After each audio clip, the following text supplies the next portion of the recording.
우리가 복음에 대하여 살펴보고 있습니다. 우리가 지난 주일에는 성경에서 가장 핵심적인 구절인 요한복음 3장 16절을 통해서 복음이 무엇인가를 우리가 함께 나누었습니다.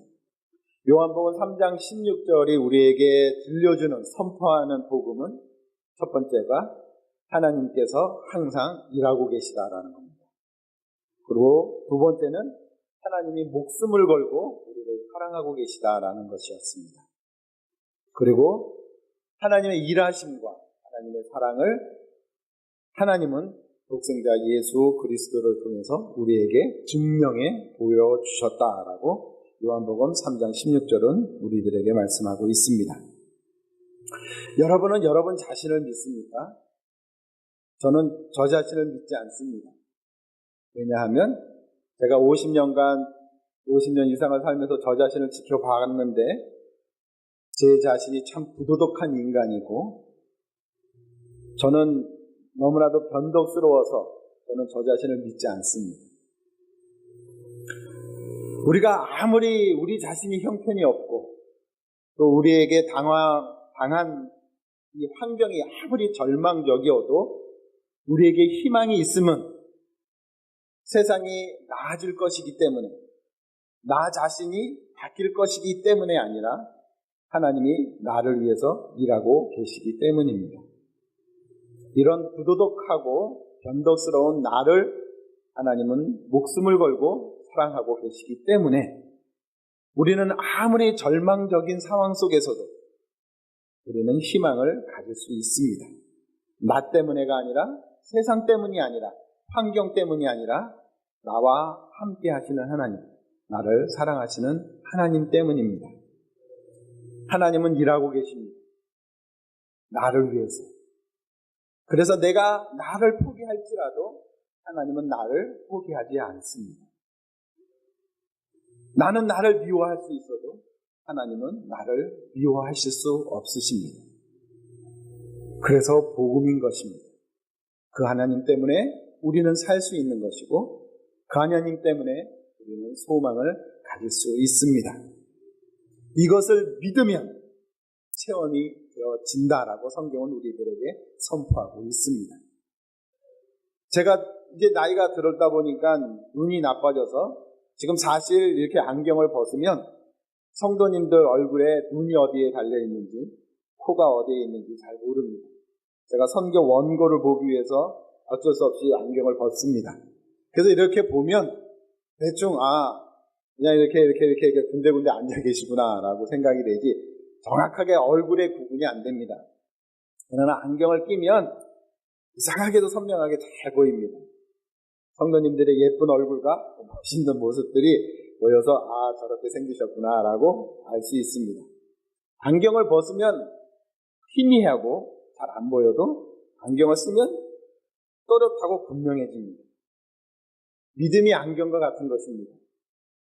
하나님이 일하시는 것이 하나님이 나를 사랑하신다는 것이 보여지지 않고 느껴지지 않지만 믿을 때 드디어 하나님의 사랑이 느껴지기 시작하고 하나님의 일하심이 보여지기 시작합니다. 그래서 성경은 우리들에게 믿음을 요구하는 것입니다. 하나님이 항상 졸지도 아니하시고 쉬지도 아니하시고 나를 위해서 일하고 계십니다. 믿으십시오. 받아들이십시오. 반응해 보십시오. 삶이 달라질 것입니다. 하나님이 우리를 목숨 걸고 사랑하고 계십니다. 받아들이십시오. 마음을 열고 인정하십시오. 그리고 그 사랑에 반응해 보십시오. 정말 그 놀라우신 사랑이 내 마음에 채워질 것이며 나의 삶의 순간순간마다 그 사랑이 흘러 넘쳐날 것입니다. 오늘은 복음의 세 번째 내용을 살펴보려고 합니다. 복음의 세 번째 내용은 예수는 그리스도다라는 것입니다. 예수는 그리스도다. 우리가 예수 그리스도라고 흔히 말하는 그것은 예수는 그리스도이십니다라는 말을 함축하고 있는 것입니다. 그 문장을 그냥 한 단어로 요약해서 예수 그리스도라고 말하는 것입니다. 오늘 우리가 읽은 본문 31절 말씀 우리 다 같이 다시 한번 읽어볼까요? 31절 시작. 오직 이것을 기록함은 너희로 예수께서 하나님의 아들 그리스도이심을 믿게 하려 함이요 또 너희로 믿고 그 이름을 힘입어 생명을 얻게 하려 함이니라. 사도 요한이 요한복음을 기록했습니다. 21장에 걸친 긴 내용들을 기록했습니다. 많은 내용들을 담고 있습니다. 그리고 더 담을 수 있지만 지면이 모자라서 사도 요한이 말하기를 내가 알고 본 것들을 다 쓴다면 이 세상에 어떤 모든 종이를 다 갖다 놓고 써도 부족하기 때문에 딱 필요한 것만 기록했다. 그리고 기록한 이유가 뭐냐? 오늘 뭐라고 말씀합니까? 이 기록한, 오직 이것을 기록하는 이유는 단 한 가지다. 예수께서 그리스도이심을 믿게 하려 합니다. 그리고 예수가 그리스도임을 믿으면 그 이름에 힘입어 너희가 생명을 얻게 될 것이다 라고 말씀하고 있습니다. 예수가 그리스도라는 것을 믿으면 생명을 얻습니다. 제가 누누이 말하지만 생명은 그저 죽지 않고 오래 사는 것이 아니라 하나님의 나라를 살게 된다는 것, 그 나라 안에 들어가 그 나라의 삶을 살게 된다는 것입니다. 이 사실이 참으로 놀랍고 귀한 것이기 때문에 사도행전 5장 42절에 보면 초대교회 성도들이 어떻게 생활했느냐 하면 그들이 날마다 성전에 있든지 집에 있든지 예수는 그리스도라고 가르치고 전도하기를 그치지 아니하니라 라고 우리에게 초대교회 성도들이 어떻게 살았는지, 그들이 전도할 때 내용이 무엇이었는지를 알려줍니다. 초대교회 성도들은 모일 때마다 예수는 그리스도다라는 것을 가르치고 전도했다고 합니다. 그만큼 예수가 그리스도라는 사실이 굉장히 중요하다라는 거죠. 도대체 예수가 그리스도라는 사실이 무엇입니까? 이것이 무슨 내용을 내포하고 있습니까? 일단 예수가 그리스도라고 말할 때 예수는 누구냐 하면 약 2000년 전 유대 땅 베들레헴에 태어나시고 33년간 팔레스틴 지역에서 사시다가 십자가에서 죽으신 나사렛 예수를 가르칩니다. 이 예수, 나사렛 예수에 대해서 그분이 성경에 기록되어 있는 기적을 행했다거나 아니면 부활했다는 사실 자체는 안 믿는 사람들이 많습니다. 여러 가지 의견들을 답니다. 그러나 세상의 모든 사람들이 공통적으로 인정하고 있는 것 하나는 분명히 이 땅에 나사렛 예수라는 사람이 존재했다라는 것입니다. 그가 유대 땅 베들레헴에 태어났고 33년간을 사셨고 십자가에 죽으셨다라는 이 사실만큼은 세상 그 누구도 부인하지 않습니다. 왜냐하면 역사에 기록된 사실이기 때문입니다. 그래서 이 나사렛 예수를 신학적으로는 역사적 예수라고 얘기합니다. 역사적 예수. 이 역사적 예수에 대해서는 세상에 그 누구도 부인하지 않습니다. 분명히 그분이 존재했다고 믿습니다. 그것이 사실이고 현실이었습니다. 복음은 현실에서 이 나사렛 예수에서 시작이 되어집니다. 왜 역사적 예수가 중요합니까? 창세기 3장 15절 말씀에 보면 인간이 타락하자, 인간이 범죄하자 하나님께서는 뱀을 향해서 이런 말씀을 하십니다. 내가 너로 여자의 원수가 되게 하고 내 후손도 여자의 후손과 원수가 되게 하리니 여자의 후손은 내 머리를 상하게 할 것이요 너는 그의 발꿈치를 상하게 할 것이니라 라고 하시고, 창세기 3장 15절을 우리 신학적으로는 흔히 원시복음, 복음을 처음으로 하나님이 이 세상에 제시하셨다라고 해서 원시복음이라고 하는데, 창세기 3장 15절, 인간이 타락하자마자, 범죄하자마자 하나님께서는 복음을 약속하셨습니다. 그 복음이 뭐냐면 여자의 후손이 태어나서 이 땅에 죄를 가져오고 인간으로 하여금 범죄하여서 하나님의 저주 아래 놓이게 했던 그 죄와 사탄을 그 여자의 후손이 멸하게 할 것이다. 사망과 죄악의 권세를 멸하실 것이다. 그로 인해서 세상과 인간은 구원을 받을 것이다. 여자의 후손이 그와 같은 일을 할 것이다 라고 하나님께서 약속하셨습니다. 그리고 갈라디아서 4장 4절에 때가 참에 하나님이 그 아들을 보내사 여자에게 나게 하시고 율법 아래 나게 하신 것은 이라고 말합니다. 그리고 하나님께서 창세기 3장 15절에 약속하셨던 그 여자의 후손이 드디어 때가 참에 2000년 전 유대 땅 베들레헴에 태어나신 것입니다. 그리고 요한일서 1장 1절에 보니까 사도 요한이 이렇게 고백합니다.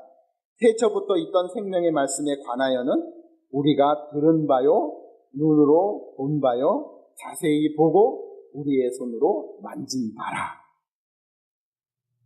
창세기 3장 15절에 약속하셨고 때가 참에 유대 땅 베들레헴에 태어나셨고 사도 요한은 그를 보았고 들었고 만졌다라고 얘기합니다. 예수는 현실이며 역사적인 인물이다라고 얘기하고 있다라는 거죠. 이게 왜 중요합니까? 하나님이 말씀하시는 것은 그저 말씀으로 끝나지 않는다라는 것입니다. 창세기 1장서부터 요한계시록 마지막까지 끊임없이 우리에게 알려주는 사실은 하나님이 말씀하시면 그것이 곧 사실이요, 현실이요, 역사다라고 우리에게 알려주고 있습니다. 창세기 1장 1절에 하나님이 천지를 창조하시고 빛이 있어 그랬더니 어떻게 됐습니까? 빛이 있었습니다. 여자의 후손이 태어날 것이다. 그리스도가 태어날 것이다 라고 약속하셨습니다. 약속하신 대로 태어나셨습니다. 그 하나님이 또 무엇을 말씀하십니까? 사람이 죽는 것은 정한 일이요 그 해는 심판이 있으리라 라고 말씀하셨습니다. 천지 창조가 사실이고 역사인 것처럼 그리스도가 사실이고 역사인 것처럼 지옥과 천국도 역사이며 사실이 될 것이다 라고 성경이 우리에게 말씀해주고 있다라는 것입니다. 그래서 우리가 믿는 믿음은 우리가 읽고 있는 이 성경은 그저 우리의 교양을 쌓는 것이나 덕을 쌓으려고 우리에게 제시되어진 말씀이 아니다라는 것입니다. 성경에 기록된 모든 말씀은 현실입니다. 사실입니다. 역사입니다. 그저 우리의 마음을 위로하고 우리에게 뭔가 고차원적인 철학을 깨닫게 해주시고 뭔가 우리에게 위로를 주고자 말씀하고 기록된 것이 아니라는 것입니다. 말씀이 선포되어지면 그것이 현실이고 사실이고 역사가 되어집니다. 이 하나님의 말씀, 나에게 들려지는 하나님의 말씀이 말씀으로 나에게 들려지면 이 말씀은 그런 기록된 문자가 아니라 내 삶을 변화시키고 나의 환경을 변화시키고 이 세상에 하나님의 뜻이 이루어질 수 있도록 만들어낸다라는 것입니다. 역사적 예수가 왜 중요합니까? 그분은 결코 많은 신화 속에 등장하는 헤라클레스나 제우스 같은 그런 신화적인 인물이 아니다라는 겁니다. 역사적인 현실이라는 것입니다. 사실이라는 것입니다. 왜 중요합니까? 그래서 그분이 이루어 놓으신 일들, 하나님이 말씀하시고 약속하시고 그분이 성취하신 것, 이것이 곧 우리의 삶이 될 수 있고 사실이 될 수 있고 역사가 될 수 있다라고 확증시켜 주는 것입니다. 하나님의 말씀을 믿으십시오. 이 말씀은 우리에게 현실이 될 것입니다. 사실이 될 것입니다. 우리의 삶에 눈으로 보게 되어지고 귀로 듣게 되어지고 만진 바 되어질 것입니다. 하나님의 말씀은 그래서 생명인 것입니다. 우리는 복음으로 인해서 그 생명을 받을 수 있습니다. 왜 그렇습니까? 복음은 사실이며 역사이기 때문입니다. 그래서 우리가 믿는 예수는 그저 신화 속에 있는 인물이 아닌 거라는 겁니다. 분명히 이 땅에 2000년 전 베들레헴 나사렛에, 유대 땅 나사렛 이 베들레헴에 태어나신 분이시고 나사렛에서 자라신 분이고 예루살렘에서 3년 동안 공생애를 하시다가 십자가에 죽으신 분, 그분을 믿는 겁니다. 근데 그분이 누구라고요? 그리스도라는 것입니다. 그리스도. 창세기 3장 15절에 하나님께서 원시복음을 통해서 여자의 후손을 약속한 이래로 모든 경건한 하나님의 백성들은 여자의 후손이 태어나기를 기다렸습니다. 그만이 사망의 권세를 깨트릴 수 있기 때문에, 마귀와 죄악과 사망과 죽음의 권세를 깨트릴 수 있는 분이 오직 여자의 후손, 그분이기 때문에 그분을 기다렸습니다. 그리고 그분을 가르쳐 하나님의 아들 또는 그리스도라고 불렀습니다. 여자의 후손을, 하나님의 창세기 3장 15절에 약속한 그 여자의 후손을 히브리인들은 메시아라고 불렀고, 헬라어를 쓰는 사람들은 그리스도라고 불렀습니다. 그러니까 메시아, 그리스도가 같은 말인 것이고, 결국 그들은 누구냐? 창세기 3장 15절에 하나님이 약속하신 여자의 후손이라는 것입니다. 이 그리스도의 뜻이 뭐냐면, 메시아의 뜻이 뭐냐면 기름 부음 받은 자입니다. 기름 부음 받은 자. 성경에 보면 기름을 부음 받는 세 명의 직분이 나옵니다. 처음으로 등장하는 직분이 모세가 시내산에서 40일간 금식하며 하나님 앞에 율법을 받습니다. 그 율법의 내용 중에 하나님께서 모세에게 너는 내려가서 아론과 그의 아들들에게 기름을 부어서 제사장으로 세워라 라고 말합니다. 그래서 지구상에 처음으로 기름 부음을 받아 직분으로 세워지는 존재가 등장을 합니다. 제사장인 거죠. 아론과 그의 후손들로 일한 제사장들이 세워질 때 그래서 기름을 붓습니다.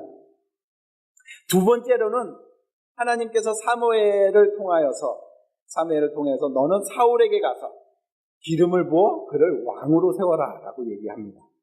그래서 하나님의 말씀대로 사무엘이 사울을 만나서 그래서 그에게 머리에 기름을 붓고 왕으로 세웁니다. 이스라엘 왕으로.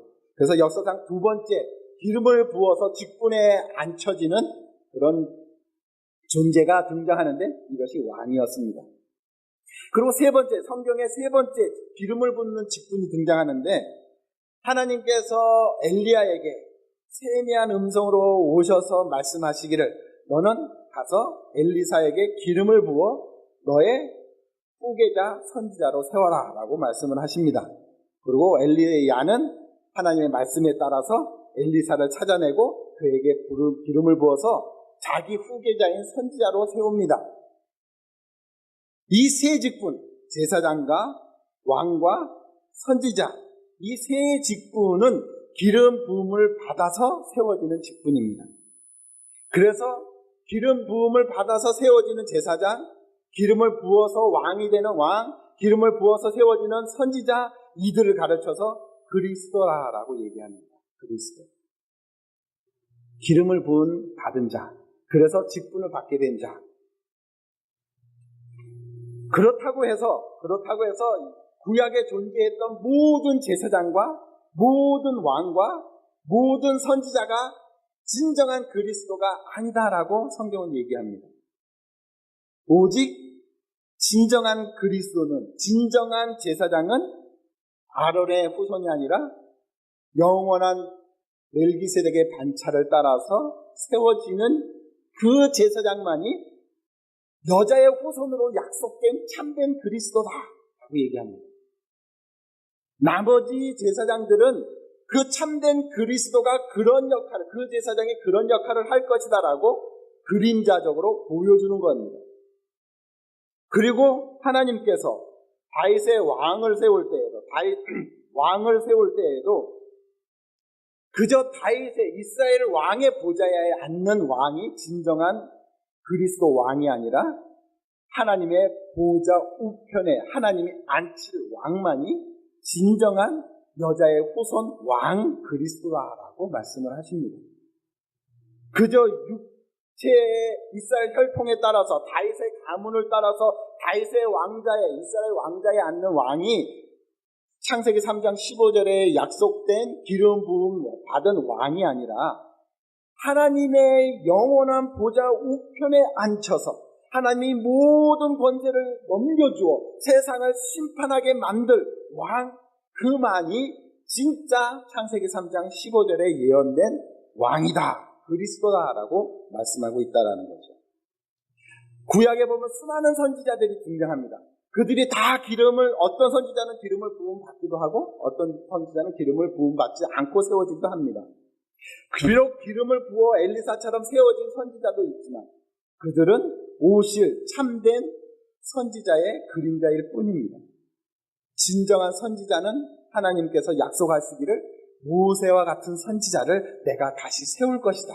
그만이 진정한 선지자다라고 성경은 약속하고 있죠. 참으로 어려운 내용인데 히브리서에 보면 히브리서가 알려주고 있는 내용이 이 내용입니다. 히브리서 내용을 제가 지금 짧게 요약한 거예요. 그러니까 이 사실에 대해서 좀 더 잘 알기를 원하신다면 돌아가셔서 히브리서를 읽으십시오. 히브리서가 지금 얘기하는 것이 이 내용이니까요. 수많은 그리스도라고 하는 것은 기름 부은 받은 자인데 구약에 보면 수많은 제사장들이 있었고 구약에 보면 수많은 왕들이 있고 구약에 보면 수많은 선지자들이 있는데 왜 그들은 진정 창세기 3장 15절에 약속된 참된 그리스도가 될 수 없었느냐? 오직 왜 나사렛 예수만이 참된 그리스도냐라는 것을 이렇게 증명합니다. 왜냐하면 구약에 존재했던 수많은 제사장들은 하나님이 약속한 다윗의 여자의 후손으로 약속한 멜기세덱의 영원한 반차를 쫓은 하나님이 기름 부은 제사장이 아니기 때문에 왜 수많은 다윗의 후손들이 참된 그리스도가 될 수 없었느냐? 왕이 될 수 없었느냐? 그들은 결코 하나님의 보좌 우편에 앉을 그 왕이 될 수 없기 때문에 왜 수많은 선지자들이 참된 선지자가 될 수 없었느냐? 그는 하나님이 약속한 모세와 같은 선지자가 아니기 때문에 오직 예수 그리스도, 오직 나사렛 예수만이 하나님께서 멜기세덱의 반차를 쫓은 제사장으로 기름 부었고 다윗의 후손으로 보좌의 우편에 앉힐 그분이 바로 나사렛 예수이고 모세와 같은 선지자가 바로 나사렛 예수이기 때문에 그분만이 참된 그리스도다라고 증명하고 있다라는 겁니다. 이게 왜 중요하냐면 나사렛 예수가 바로 창세기 3장 15절에서 약속한 여자의 후손 그리고 진정한 그리스도 메시아라는 것이 왜 중요하냐면 이사야 59장 1절과 2절 말씀에 이렇게 말씀하고 있습니다. 여호와의 손이 짧아 구원하지 못하심도 아니요 귀가 둔하여 듣지 못하심도 아니라 오직 너희 죄악이 너희와 하나님의 사이를 갈라놓았고 너희 죄가 그의 얼굴을 가리어서 너희에게 듣지 않으시게 함이니라. 자, 창세기 3장 15절을 통해서 우리는 복음의 내용을 들었습니다. 하나님이 항상 우리를 위해서 일하고 계시다. 하나님이 목숨을 걸고 나를 사랑하고 계시다. 내가 그걸 믿습니다. 반응하려고 합니다. 그렇다고 이루어질 수 있느냐? 성경은 이루어질 수 없다라고 얘기합니다. 왜 그렇습니까? 하나님의 능력이 모자라서도 아니고 하나님이 사랑이 모자라서도 아니다 라고 얘기합니다. 분명히 하나님은 항상 우리를 위해서 일하고 계십니다. 목숨 걸고 나를 사랑하고 계십니다. 그런데 왜 나의 삶 속에서 내가 그것을 인정함에도 불구하고 왜 내가 체험이 안 됩니까? 왜 느껴지지 않습니까? 왜 보여지지 않습니까? 성경은 그렇게 얘기하는데, 얘기하면 현실이 된다는데, 얘기하면 역사가 된다는데, 내가 그걸 믿는데 왜 나의 현실은 되지 않습니까? 왜 나의 역사는 되지 않습니까? 이사야 59장이 들려주는 얘기가 무엇입니까? 알려주는 교훈이 무엇입니까? 죄가 하나님과 우리 사이, 나 사이를 가로막혀 있기 때문입니다. 하나님은 항상 우리를 위해서 일하고 계신데 하나님은 목숨 걸고 우리를 사랑하고 계시는데 내가 그것을 얻고 싶어서, 깨달아서 얻고 싶어서 믿습니다, 주십시오 하는데도 그것만 갖고 안 된다라는 거예요. 그래서 복음은 두 가지 내용만 되는 게 아니라 반드시 세 번째 내용이 있어야 합니다. 예수가 그리스도라. 이 사실까지 포함이 돼야 복음은 드디어 완전체가 됩니다. 그러면 이 죄 문제, 이 죄가 어떻게 해결될 수 있습니까? 오직 제사장만이 해결할 수 있습니다. 구약 성경에 보면 죄가 해결되는 방법으로 하나님께서 우리에게 말씀하시는 것은 제사였습니다. 그래서 이스라엘 백성들은 죄를 지을 때마다 짐승을 가지고 제사장에게 갔습니다. 그리고 제사장은 그 짐승을 들여서 번제로 하나님께 드림으로 그 죄의 사함을 얻게 해 주었습니다. 죄로 인해서 하나님과 내 사이에 막혀져 있던 것들이 제사장이 제사를 드림으로 인해서 해결을 시켜 주었습니다. 다시 하나님의 백성의 자리를 회복할 수 있었고 다시 하나님과의 관계를 이어갈 수 있었습니다. 그러나 구약에서 인간의 제사장들이 했던 것은 일회성에 불과했습니다. 그것은 영원하지 못했고 그 제물은 완전하지 못했습니다. 그것이 그림자 제사장들의 한계입니다. 그래서 필요한 것은 진정한 제사장이 필요했던 것입니다. 그래서 예수 그리스도께서 인간의 몸을 입고 이 땅에 오셔서 십자가에서 죽으신 것입니다. 완전한 희생 제물이 되어서 자기 자신이 직접 제사장일 뿐만 아니라 직접 진정한 완벽한 희생 제물이 되어서 더 이상 제사를 드리지 않아도 죄가 사함받을 수 있는, 그래서 하나님과 나 사이에 막혔던 것들이 허물어 드릴 수 있는, 하나님과 나의 소통의 길이 드디어 뻥 뚫릴 수 있게 만들 수 있게 하려고 예수님께서, 성자 하나님께서 인간이 되셔서 이 땅에 오셔서 십자가에서 친히 죽으신 것입니다. 그의 십자가가 왜 필요했습니까? 그냥 해결하면 안 됩니까? 그냥 구원시켰으면 안 되겠습니까? 안 되죠. 오직 죄는 피로만이 해결될 수 있는 것이고, 짐승의 피로는 하늘성밖에는 해결되어질 수 없으니까 완벽하고 흠없는 진정한 인간의 모든 죄를 다 포함할 수 있는 그러한 가치가 있는 성자 하나님의 피만이 인간의 모든 죄를, 내가 시시각각 시도 때도 없이 짓는 죄를 사해 줄 수 있고, 그래야만이 하나님의 일하심이, 하나님의 사랑이 우리에게 임할 수 있기 때문에 예수님께서는 이 땅에 제사장으로 오신 것입니다. 영원한 제사장으로 우리에게 오셨습니다. 십자가 져 주십니다.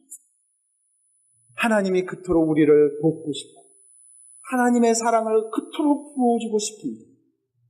막혀있는 죄악 때문에 누리지 못해서 우리가 아무리 애쓰고 발부둥 치어도 세상에 그 무엇으로도 채워도 채워지지 아니하고 늘 허무하고 허전하고 죄악과 죽음의 종로를 하면서 살 수밖에 없는 불쌍한 인생에게 드디어 하나님의 영원하시고 완전한 일과 사랑을 누릴 수 있게끔 만들어 주셨다는 것입니다. 나사렛 예수가 그 그리스도이십니다. 오직 우리의 허전한 마음, 우리의 답답한 인생, 열정 없는 우리의 생활을 하나님의 일로만이, 하나님의 사랑으로만이 채워질 수 있습니다. 우리가 아무리 출세한다 할지라도, 우리가 아무리 많은 것들을 소유할다 할지라도 결코 내 마음속에 자리 잡고 있는 공허함은, 결코 내 인생에 차지하고 있는 우울함은, 외로움은, 허전함은 채워질 수 없습니다. 하나님만이 진정으로 우리에게 안식할 수 있고, 쉴 수 있고, 평안해할 수 있고, 만족해할 수 있고, 기뻐할 수 있는 일을 하실 수 있으십니다. 그 일이 우리에게 이루어지도록 예수께서 인간이 되어주셔서 친히 희생제물이 되어 친히 제사장이 되어주셔서, 그래서 하나님과 우리의 소통의 길을 열어놓았다라는 것입니다. 두 번째로 로마서 8장 3절과 4절 말씀을 보면 이런 말씀이 있습니다.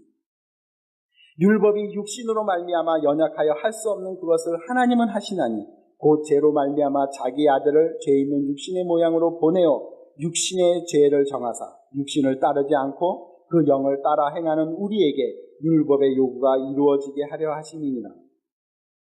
무슨 말씀이냐면 쉽게 예를 들면 이런 겁니다. 여러분의 자녀가 이제 장성해서 결혼을 했습니다. 결혼해서 아주 좋은 자동차를 결혼 선물로 선물해 주었습니다.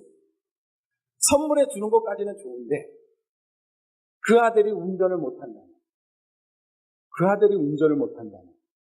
그리고 운전 법규를 모른다면 어떻게 되겠습니까? 아무리 좋은 자동차라도 그것은 위험, 사고 뭉침, 자동차는 사고 덩어리입니다. 운전을 못한다면 운전법규를 못한다면 그가 지금 잡고 있는 핸들대는 사고뭉치입니다. 자동차가 아무리 우리의 삶을 편안하게 하고 드라이브가 아무리 우리에게 위로를 준다 할지라도 운전을 못하거나 운전법규를 모르면, 교통법규를 모르면 그거는 사고뭉치입니다. 내 생명은 오히려 앗아갑니다. 이와 같다라는 겁니다. 하나님이 우리를 위해서 일하십니다. 하나님이 우리를 사랑하십니다. 그러나 그것은 오직 하나님의 법 안에서, 하나님의 법 안에서만 누릴 수 있는 것입니다. 차가 굴러간다고 악셀레터도 밟으면 차가 속도 낸다고 마음대로 속도 내고 마음대로 핸들 틀면 어떻게 됩니까?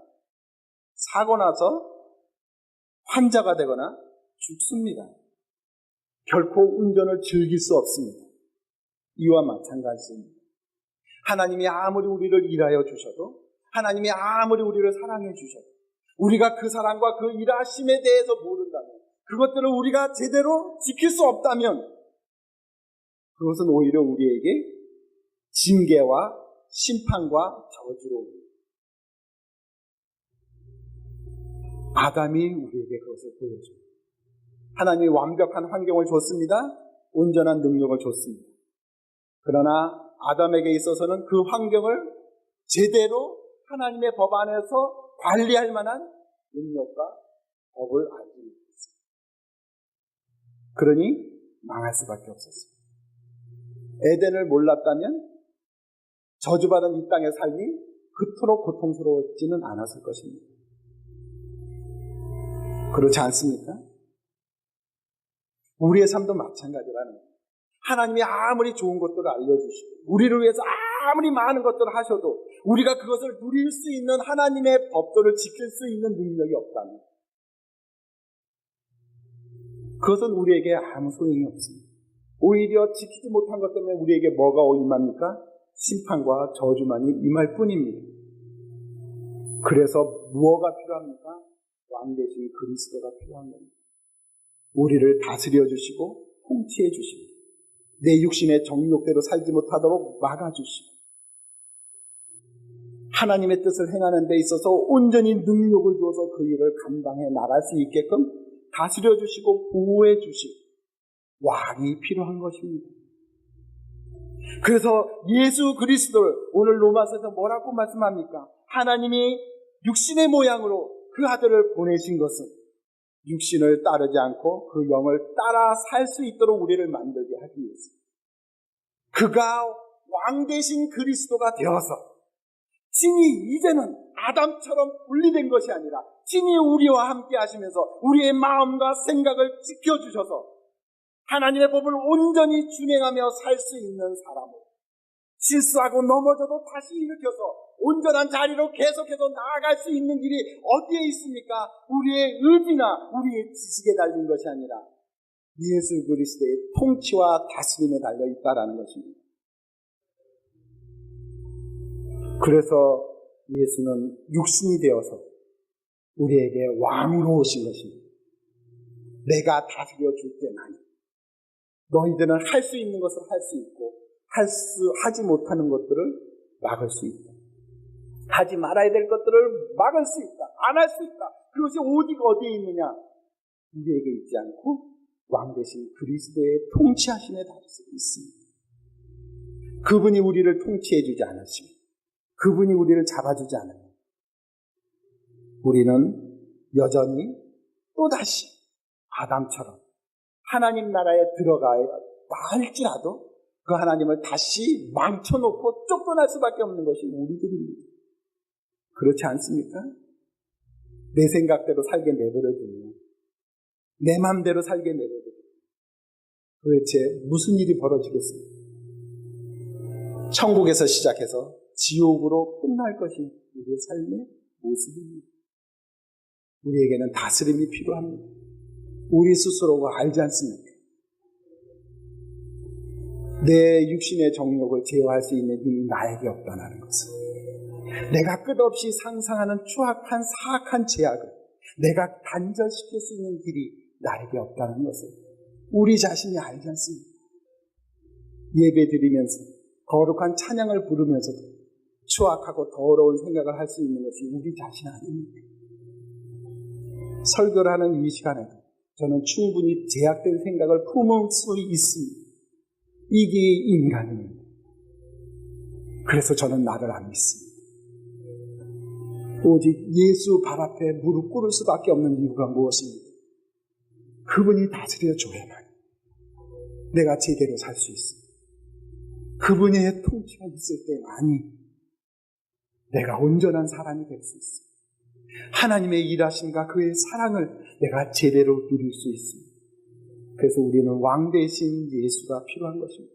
왕 대신 그리스도가 필요한 것입니다. 그래서 예수님은 인간이 되어주셔서 이 땅에 오신 것입니다. 세 번째로 고린도전서 2장 9절에 보면 이런 말씀이 있습니다. 기록된 바 하나님이 자기를 사랑하는 자를 위하여 예비하신 모든 것은 눈으로 보지 못하고 귀로 듣지 못하고 사람의 마음으로 생각하지도 못하였다 함과 같으니라. 하나님이 우리를 사랑하시기 때문에 참으로 놀라운 것을, 정말 우리의 생각하고 상상하는 것 그 이상의 것들을 하나님께서 예비해 놓고 계십니다. 그런데 문제는 무엇입니까? 우리가 그것을 눈으로 보지 못하고 귀로 듣지 못하고 마음으로 생각지도 못한다라는 것입니다. 그래서 우리에게 뭐가 필요합니까? 선지자가 필요합니다.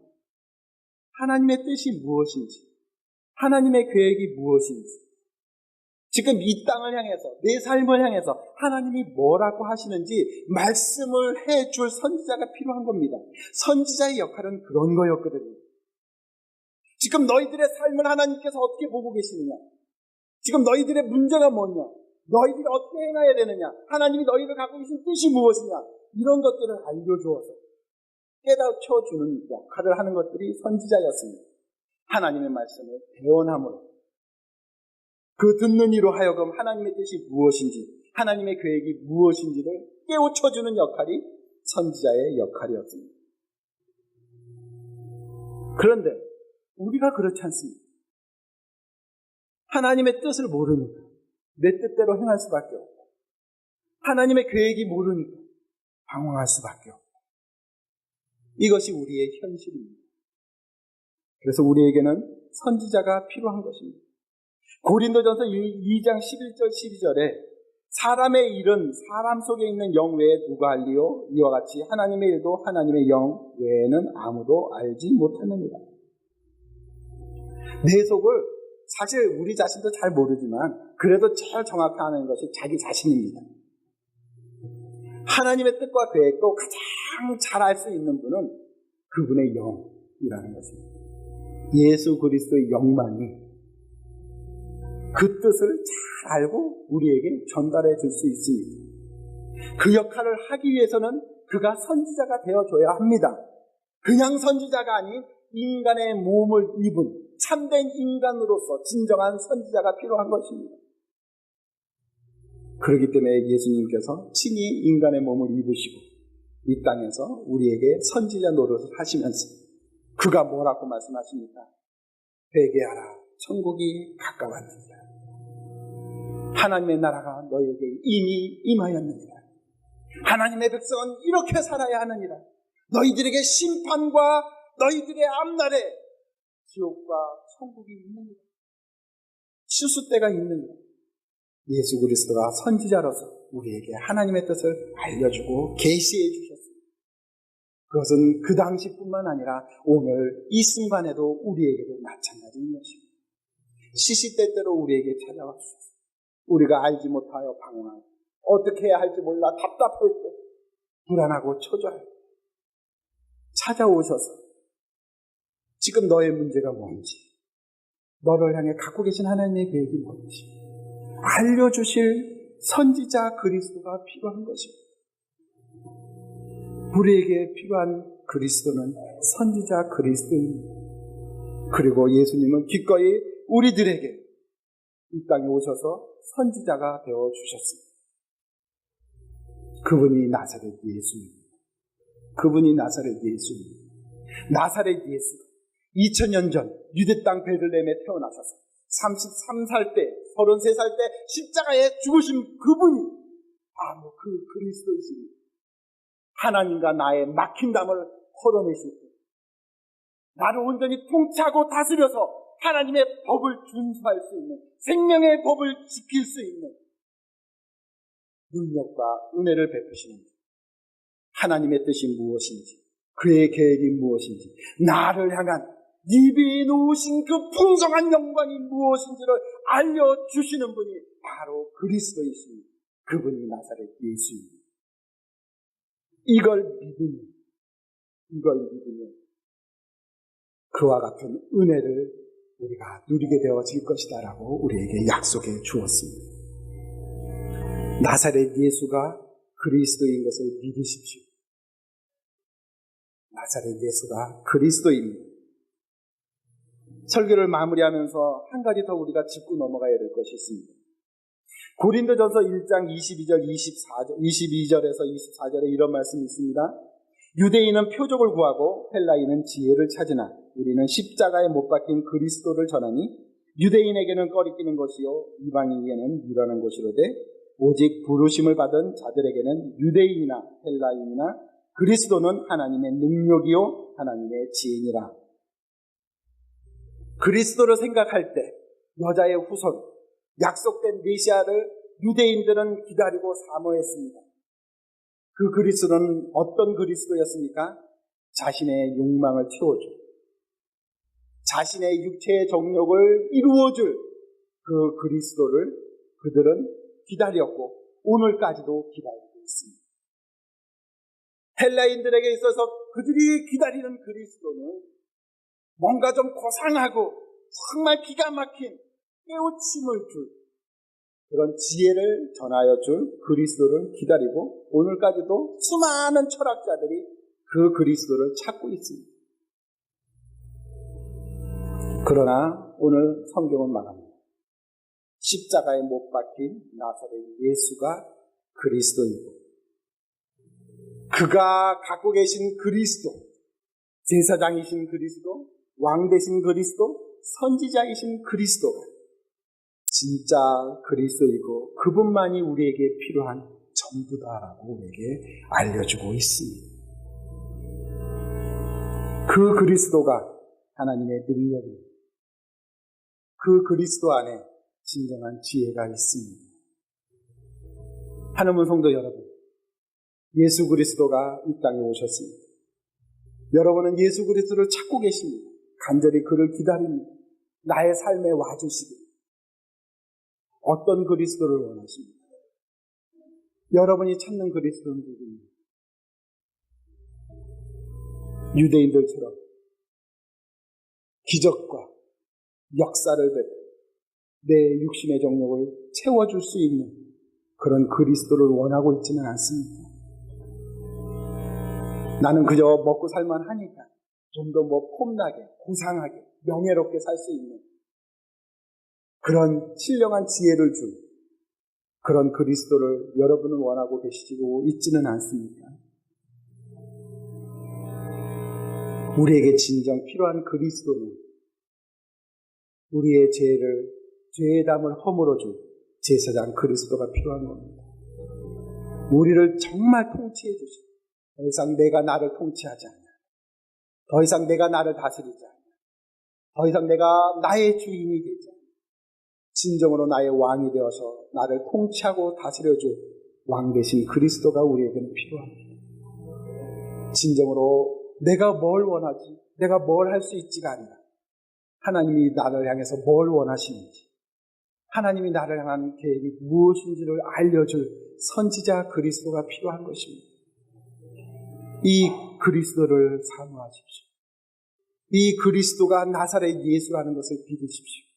그분이 십자가에서 죽으시고 부활하셨다는 사실을 믿으십시오. 그리고 그분에게 가서 이제 제사장 역할을 해주십시오. 이제 왕 역할을 해주십시오. 이제는 선지자 역할을 해주시옵소서. 내 정욕은 필요 없습니다. 내가 원하는 거 필요 없습니다. 내가 바라는 거 필요 없습니다. 모든 것 다 당신 발 앞에 내려놓습니다. 이제는 당신의 것으로 채워주십시오. 당신의 은혜로 나를 이끄시고 당신의 능력으로 나를 통제해 주시고 당신의 지혜로 나를 깨우쳐 주시옵소서. 당신이 모든 것입니다. 오직 당신에게만 귀 기울이고 당신께만 순종하고 당신만 따라가겠습니다. 왜냐하면 당신은 그리스도이기 때문입니다라고 고백해 보십시오.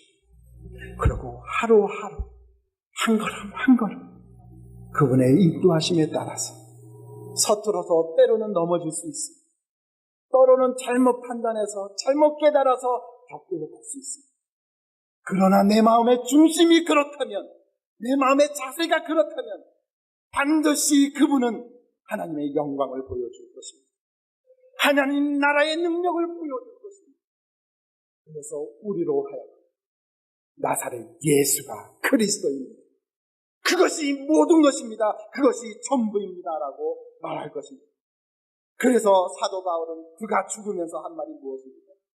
내가 너희 중에 예수 그리스도와 그가 십자가에 못 박히신 것 외에는 아무것도 알지 아니하고 작정하였습니다. 그가 인생을 마치려 함에 있어서 고백합니다. 내가 믿고 따라봤더니 순종해 봤더니 예수 그리스도와 그가 십자가에 못 박혀 죽으시고 부활하셨다는 것 외에 아무것도 필요 없더라. 황금이 필요 없고 출세가 필요 없고 이상한 지식이 필요 없다. 오직 예수가 그리스도이고 그분이 나에게 그리스도가 되어주신다면 그것이 모든 것이었다. 그것이 어떤 앞에서 어떤 환난과 고난 앞에서 내 기쁨을 빼앗을 수 없고 내가 보는 영광을 훔쳐갈 수 없습니다. 내가 그 그리스도를 위해서 내 생명을 쏟아 놓음에 있어서 나는 결코 부끄럽지 아니하다 라고 고백했습니다. 나사렛 예수가 그리스도입니다. 그것만 붙드십시오. 이 복음만 붙드십시오. 이 복음이 나의 삶이 되기를 기도하십시오. 그러면 우리도 바울처럼 나사렛 예수가 그리스도라는 사실에 나는 아무것도 필요 없습니다. 그것이 전부입니다라고 고백합니다. 그것이 너무 영광스럽고 그것이 너무 아름다워서 때를 어떤지 못 듣든지 만나는 사람마다 나사렛 예수가 그리스도입니다. 그것만이 인류의 희망입니다. 당신의 삶에 가장 필요한 유일한 것은 예수가 그리스도라는 사실입니다라고 전하는 우리가 되어질 것입니다. 기도하겠습니다.